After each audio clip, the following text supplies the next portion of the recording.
नमस्कार दोस्तों, स्वागत है आप सबका। पिछले कुछ दिनों से आप देख रहे हो कि लगातार शेयर मार्केट भी गिर रहा है, रुपया भी गिर रहा है, गोल्ड प्राइसेस बढ़ रहे हैं, महंगाई बढ़ रही है, लोग जूझ रहे हैं, तमाम समस्याएं देश के अंदर हैं। लेकिन सबसे विचित्र बात यह है कि हमारे देश के जो मीडिया हाउसेस हैं, जिनको लोग रोज देखते हैं, भाई घर में सबके घर में शाम को चैनल चलते हैं, लेकिन भाई किसी भी चैनल पर देश की समस्याओं को लेकर बात नहीं हो रही है। देश की समस्याओं से ज्यादा इंपॉर्टेंट क्या चल रहा है? अभी देखिए, मैं आज तक की बात करता हूं भाई। अभी इन लोगों ने एक सर्वे कराया है। देखिए ये सर्वे क्या करा रहा है कि अगर आज चुनाव हुए तो लोकसभा में किसको कितनी सीटें मिलेंगी। भाई देखो, लोकसभा का चुनाव अब कब होना है? 2029 में होना है।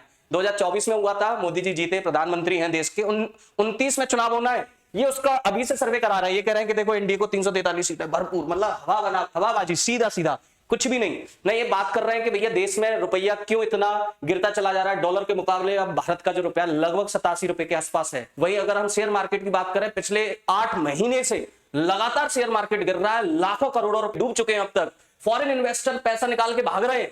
क्यों भाग रहे हैं? कोई इस पर डिबेट नहीं हो रही है, क्योंकि आम आदमी को पता ना चल जाए भाई कि देश में विकराल समस्या आखिर किस वजह से है।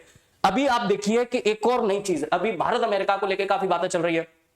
अभी मोदी जी अमेरिका में हैं और अमेरिका में अभी सीधे सीधे डोनाल्ड ट्रंप ने उनके सामने ही कह दिया कि रेसिप्रोकल टैरिफ भारत पर भी लागू होगा। जितना टैक्स भारत अमेरिका की कंपनियों पर लगाएगा, उतना ही टैक्स अमेरिका भी भारत की कंपनियों पर लगाएगा। अब देखिए इसके क्या मायने हैं, यानी भारत के लोगों पर और आम आदमी पर इसका क्या असर पड़ेगा। ट्रेड की बात करें तो अमेरिका भारत का एक बहुत बड़ा ट्रेड पार्टनर है और अमेरिका भारत से बहुत सारे प्रोडक्ट खरीदता है, लेकिन उसमें सबसे इंपॉर्टेंट एग्रीकल्चर प्रोडक्ट्स होते हैं, जैसे फल है, सब्जी है। इन सब चीजों का सबसे बड़ा खरीदार भारत से कोई है तो वो अमेरिका है। साल 2024 में ही देखो, अमेरिका ने भारत से लगभग 18 मिलियन टन चावल इंपोर्ट किया था। अगर अमेरिका ने भारत पर टैरिफ लगा दिया, भाई साहब क्या होगा? यही सारे प्रोडक्ट, एग्रीकल्चर प्रोडक्ट अमेरिका में महंगे हो जाएंगे और वहां की जनता फिर भारत के इन प्रोडक्ट्स को नहीं खरीदेगा और इसका सीधा असर किस पर पड़ेगा? भारत के गरीब किसानों पर और भारत की जनता पर। अगर भारत का प्रोडक्ट वहां पर एक्सपोर्ट नहीं होगा, वहां नहीं खरीदा जाएगा, अगर एक्सपोर्ट घट जाएगा तो सीधा सीधा भारत की इकोनॉमी पर असर पड़ेगा। इन चीजों की कोई समस्या किसी भी मीडिया हाउस को दिखी नहीं रही है। लग रहा है कि ये तो मुद्दा है ही नहीं भाई।